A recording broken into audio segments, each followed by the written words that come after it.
The Fix, a Carolina Connections novel.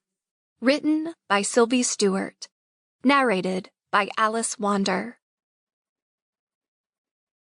Fix. Noun, informal. A position from which it is difficult to escape. A predicament. Dictionary.com. Chapter 1. Pants. Who needs pants? Laney. I awoke to a foot in my mouth. No, not the old feeling of having said something horribly inappropriate that you immediately wish you could unsay, but an actual foot in my mouth. Ugh! I spat. To say this was a disturbing way to begin one's day would have been a gross understatement. Emphasis on the gross. What in the ugh? My head dropped back to the pillow as comprehension dawned. Rocco's size 12 with those cute little toes lay on the pillow next to my face, along with a small puddle of drool.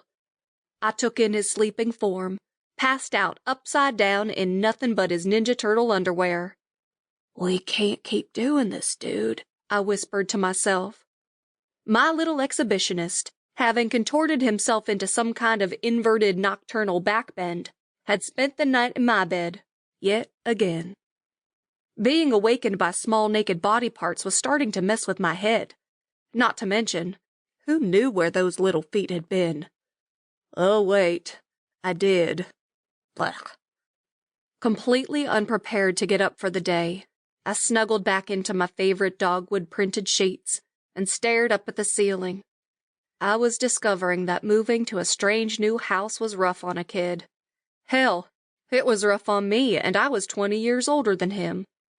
All things considered, though, Rocco had been a real trooper since leaving the only house he'd known at my parents' and moving into this cute fixer-upper we now call home. But there were obviously still some kinks to work out. Case in point, my rude wake-up call.